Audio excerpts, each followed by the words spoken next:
The morning was quiet, too quiet. Fields of wheat shimmered under the pale light of dawn. And then, the sky tore open. Engines screamed. Bombs fell like thunder. In that single heartbeat, peace shattered. And the greatest invasion in human history began. The soldiers of the Wehrmacht moved like a wave of steel, endless, precise, merciless. 3 million men, 10,000 tanks, and the belief that nothing could stop them. They called it Operation Barbarossa, a name drawn from legend, meant to conquer a nation too vast to imagine. To Hitler, it was destiny. To the people of the East, it was the end of the world. The first bomb struck the western frontier before sunrise. Villages vanished in fire. Children woke to the sound of falling walls and the scream of aircraft. No one understood what was happening, only that the horizon itself was burning. From Brest to Minsk, the earth shook. The German army moved with terrifying speed, swallowing everything in its path. And behind them came silence, a silence filled with smoke and ash. The Red Army tried to resist, but the attack came like lightning. Lines broke. Commanders were cut off. Entire divisions vanished within days. Those who survived ran east, toward Moscow, toward survival. Every step backward felt like betrayal, but they had no choice. They were fighting not just an enemy, but the weight of disbelief. For the Germans, victory seemed certain. They had conquered France in weeks, why not Russia in months? They saw the open plains, the broken roads, the chaos. And believed the war was already won. But Russia. Russia is not a country. It's a storm. It waits, it bleeds, and then it strikes back. The forests began to whisper. Men who had lost everything picked up rifles from the dead. Villagers who once baked bread now laid mines beneath passing trucks.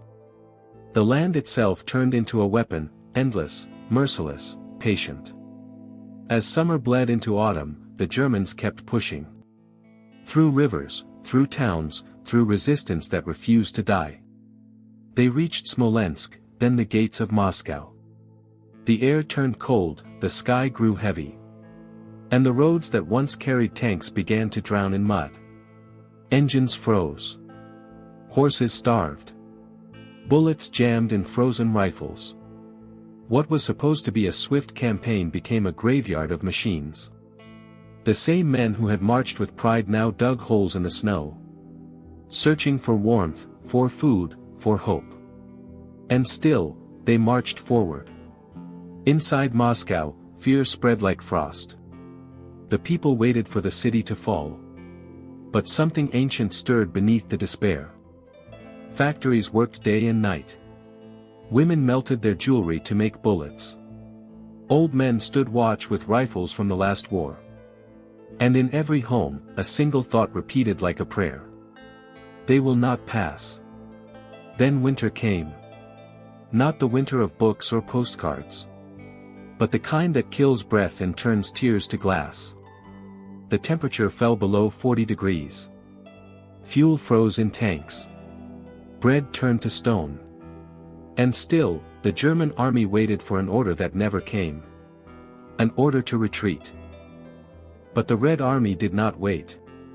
Under that endless white sky, they counterattacked. From the forests, from the snow, from the ruins. They rose, wrapped in frost and fury. What began as retreat became resistance. What began as defeat became defiance. The Germans realized too late.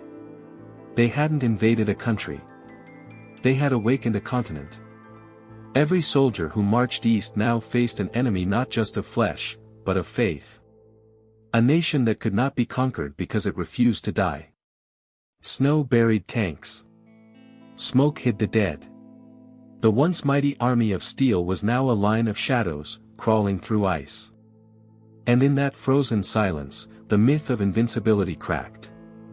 Men looked at one another and saw fear, real, human, mortal fear. The same dawn that had begun with fire now ended in frost. What was meant to be victory became survival. What was meant to end an empire only gave birth to another. When spring finally came, the fields bloomed again. But beneath the flowers lay iron, bones, and memory. No monument could hold the weight of what was lost. No flag could cover the truth of what was done. Operation Barbarossa had started as a plan. It ended as a warning. Because every empire that rises on arrogance eventually melts in the cold. And as the last echoes of battle faded across the plains, one truth remained. The East had burned, but it had not fallen. From that iron dawn, a nation was reborn. And the world would never be the same again.